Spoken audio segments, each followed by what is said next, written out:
네, 반갑습니다. 증권시장의 매크로 두 번째 영상 시작하도록 하겠습니다. 처음 영상에서는 폭락을 했고, 저는 그 폭락이 하나의 상승에 의한 어, 하락이 아닌가, 그리고 좀 천천히 매수를 해서 앞으로의 상승에 조금 편승할 수 있는 기회 라고 말씀을 조금 드린 것 같은데, 이번 시간에는 왜 폭락을 했고, 어, 왜 이렇게 주식시장과 증권시장 그리고 비트코인 같은 그런 것들이 좀 하락을 했는지, 그런 이유에 대해서 제 개인적인 생각을 한번 말씀을 드려보는 시간이 될 것 같습니다. 일단은 8월 5일 그 전부터였죠. 음, 어, 이거는 미국 USDT 그리고 JPY, 그러니까 미국 N달러에 대한 차트인데요. 음, 사실 4월부터 6월 그리고 7월 말까지 아주 열심히 N달러가 올라가고 있었습니다. 그러니까 N 가격이 평가절하되는, N이 가치가 사라지는 그런 순간이었죠. 그런데 어느 순간부터 어, 이 N달러가 지금 잠깐만요, 넘어갔는데요. 다시 되돌리면 됩니다. 코스피 지수로 갔네요. 이렇게 되면 안 되죠. 음, 아예 날아가 버렸네. 외환 가면 되거든. 네, 다시 돌아왔습니다. 네, 이렇게 쭉 올랐다가 N 가격이 급등하는, 어, 천천히 내려오면서 어, 7월 31일 거의 말일이죠. 그때부터 엄청나게 상승하기 시작합니다.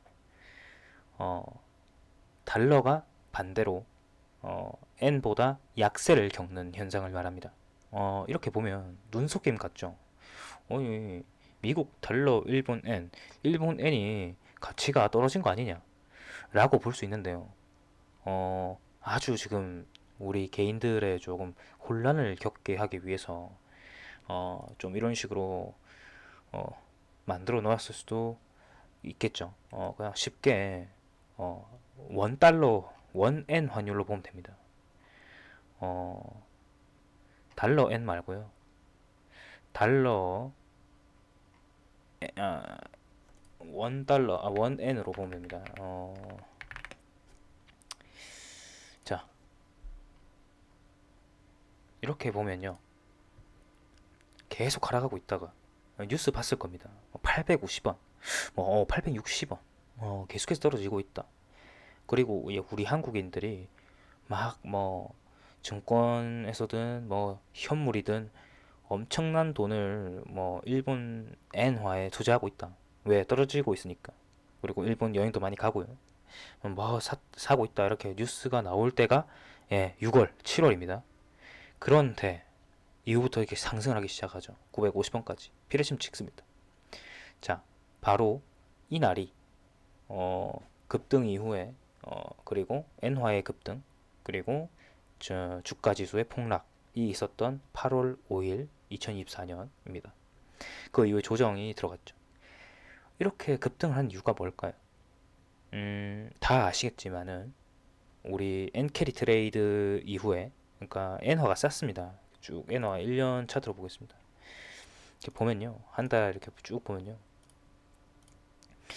엔화가 가격이 900원을 거의 900원 초에 있었지 950원 넘지 않습니다. 그러면서 엔화가 계속 저렴해요. 그러다 보니까 엔화를 가지고 이제 달러를 엔으로 바꿔서 일본 주식이라든지 우리나라 주식이라든지 미국 주식이라든지 이렇게 투자를 하기 시작합니다. 그런 것들을 엔 캐리 트레이드라고 하고요. 엔 캐리 트레이드 이후에 주식을 팔면 N으로 받을 거 아닙니까? 이제 N으로 주식을 샀으니까요. 그러면은 그 N을 달러로 바꿔야 되니까 이 일본 증권 그 뭐 회사라든지 뭐 은행이라든지 이런 데서 큰 손들이 뭐 JP 모건, 뭐 모건 스탠리 뭐 이런 개인이 아닌 기업에서 그리고 기관에서 외국인들이 그 차액을 실현하기 위한 어, 매도세가 증가하게 되겠죠. 어, N을 달러로 바꾸기 위한. 그러면 자연적으로 N이 가격이 상승할 수밖에 없겠고, 더해서 뉴스를 보셨는지는 모르겠지만 N 환율 방어에 70조 가까이 썼습니다. 2024년 3월이고요. 이때 벌써 10조 썼습니다. 제가 알기로는 85조, 거의 천문학적인 돈이 들어갔습니다. N 일병고 뭐 이런 거 처음 보는데 뭐 저는 N 이제 왜 일본 외무성에서 N 가격을 급등시키기 위해서 혹은 N 가격을 상승시키기 위해서 어 70조, 80조씩 썼습니다. 그런데 그게 안 되니까 일본은 금리를 인상하기 시작합니다. 어 일본의 금리 인상, 일본의 금리 인상은 당연히 그 N 달러에 대한 하락을 불러오겠죠. 이렇게 되면 일본 돈으로 투자한 외국인이라든지 투자자들은 갚아낼 수밖에 없습니다. 이렇게 엔화가 올라가게 되면요. 어, 어, 그러면 엔화가 올라가면 N으로 투자했을 때 팔았을 때 좋지 않냐? 라고 할 수 있지만 이 N캐리 트레이드를 할 때 조항하는 게 있습니다. 그 조약이 있겠죠. 큰 돈을 가지고 하는 거다 보니까 뭐 930원 이상, 뭐 950원 이상, 뭐 940원 이상이 되면 우리가 N캐리 트레이딩을 정산하겠다. 뭐 이런 선물적 요소도 포함이 되겠죠. 우리가 모르는. 근데 그런 것들이 다 손대 손에는 그런 것들이 이제 조항들이 들어가 있습니다. 그러면 나 혼자 그렇게 했으면 상관이 없는데 나 말고도 뭐 큰 손들이 여럿들 있을 거니까 그분들이 한꺼번에 주식을 내다 팔면서 이런 폭락이 조금 생겼고 그걸로 인해서 패닉셀이, 그러니까 개인들도 주식시장에 참여를 하고 있는 사람들이 많죠. 그런 사람들이 주가가 하락하니까 안 되겠다, 빨리 손절을 해야지. 아니면 더 내가 갖고 있는 수익률이 있는 주식이라면 그냥 지금이라도 팔아야겠다 이러면서 투매가 나오면서 그런 심리가 무너지면서 한 번에 주식시장이 무너지게 되는 거죠. 왜냐면 최근에 주식시장도 많이 올랐고 뭐 코스피 코스닥이 아닌 뭐 니케이라든지 나스닥이라든지 S&P라든지 뭐 거의 다 최고점을 갱신하고 매일매일 그렇게 하고 있었기 때문에 충분히 그런 일들이 일어날 수 있는 일이었다라고 생각을 할 수 있고, 또 이제 좀 두 번째로 보면 사실 이제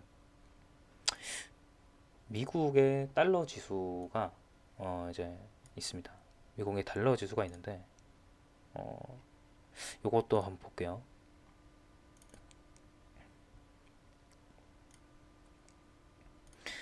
여기 보면요. 사실은 어, 좀 크게 보고 싶은데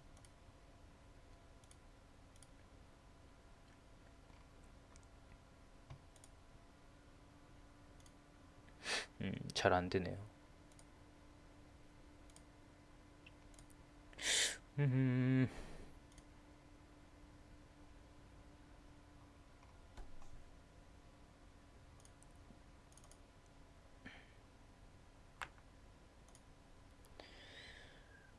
음, 이걸로 하면 되려나요?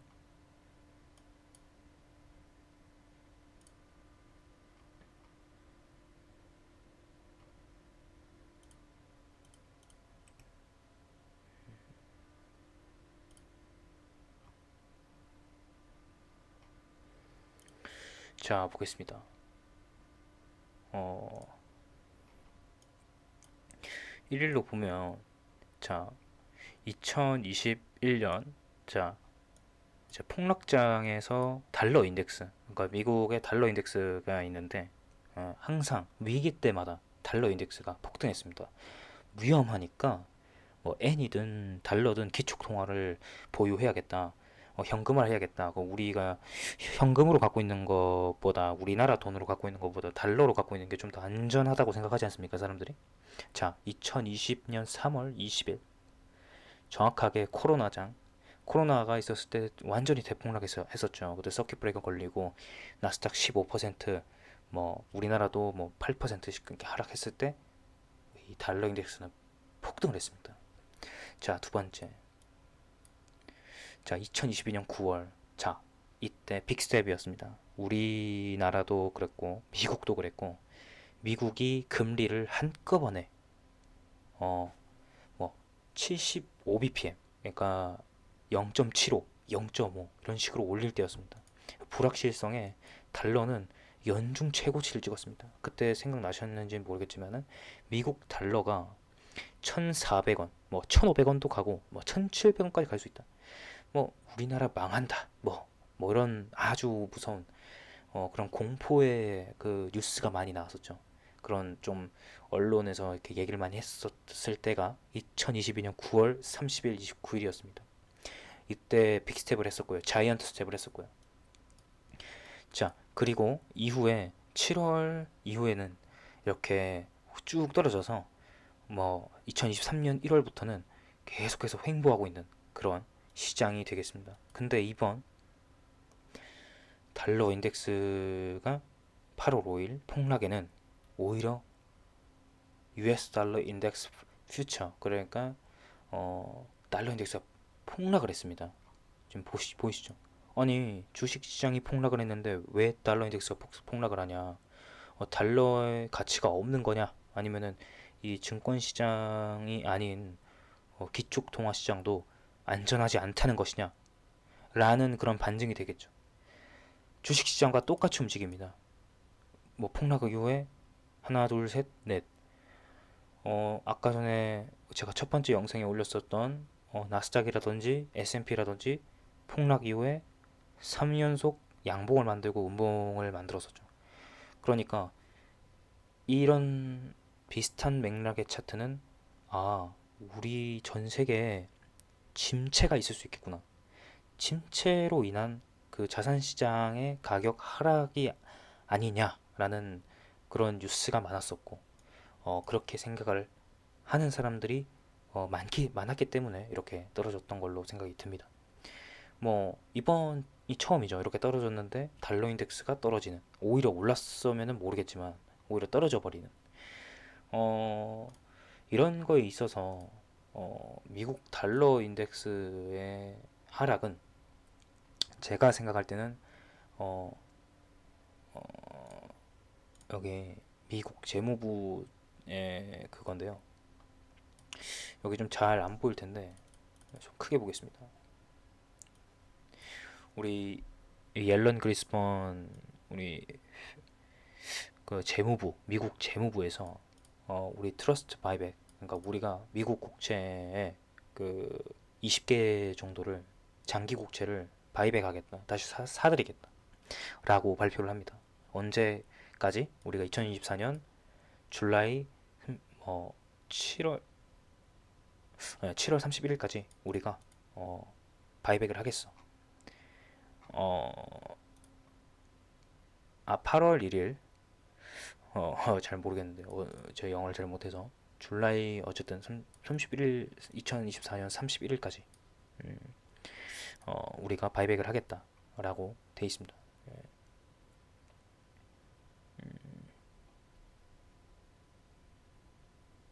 7월 31일 맞네요. 그래서 쭉 보면은요, 2024년 8월 6일, 그리고 8월달 쭉, 9월달, 10월달, 그 전에는 이 바이백을 5월달부터 9차례 진행을 했습니다. 미국 국채를 사들였던 거죠.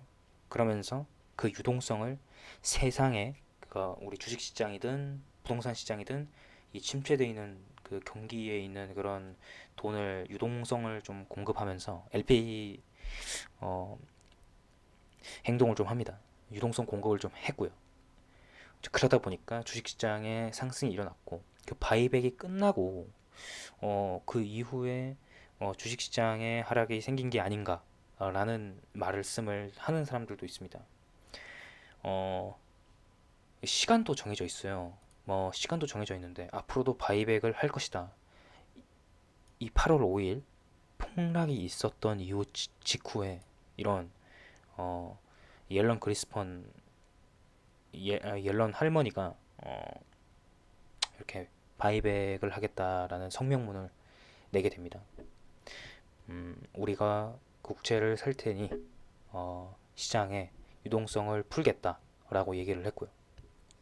이거를 어, Liquidity Support, 그러니까 LS, 유동성 공급이라고 합니다.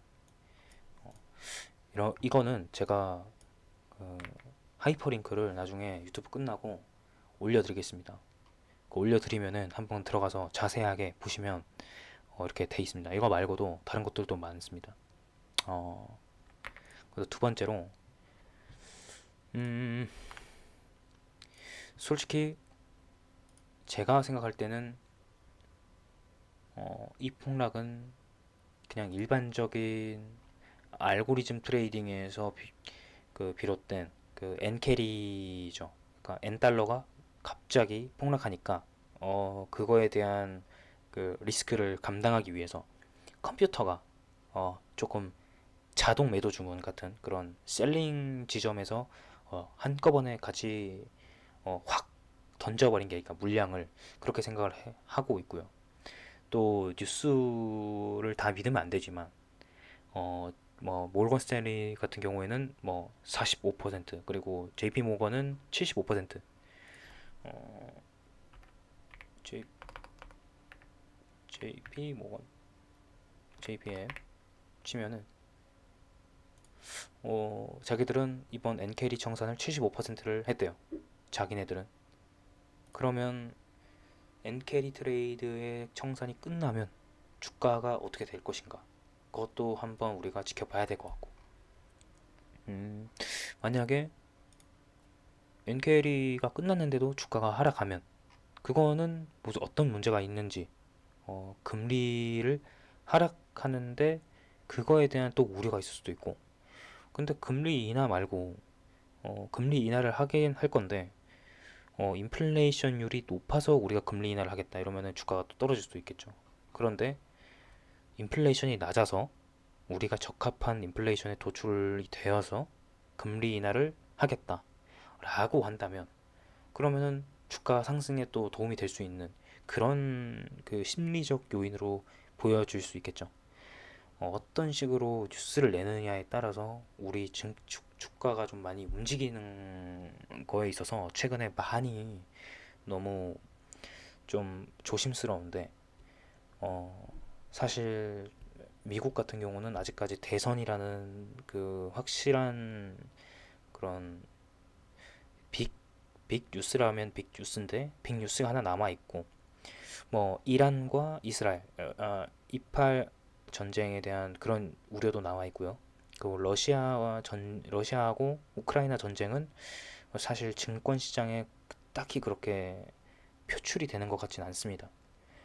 어, 어쨌든 그런 것만 조심을 하면 될 것 같고요. 엔캐리는 이미 끝난 것 같아서 오늘 이렇게 풀어보는 거고요. 음, 뭐 다음 영상에서는 우리 FX 트레이더라든지 아니면은 수합 트레이더, 지수하고 그리고 그 금리를 가지고 노는 그 큰 손들이 어디에 베팅을 하는지에 대해서 제가 한번 검색을 한 것들을 제가 영상에 한번 담아보도록 하겠습니다. 좀 두서없이 영상이 길었는데요. 조금 넘길 거 넘기고 조금 한 1.5배속, 한 1.5배속으로 보시면은 어, 조금 빨리 볼 수 있으니까요. 그렇게 보셔도 되니까 궁금한 거 있으면은 댓글로 남겨주시고요. 그러면 제가 댓글로 아는 곳까지는 제가 답변을 드리고 그렇게 하도록 하겠습니다. 몇 명이 보실지는 제가 모르겠지만 제가 한번 다 이제 답변을 드리도록 하겠습니다. 그렇게 하도록 하겠습니다. 예, 감사합니다.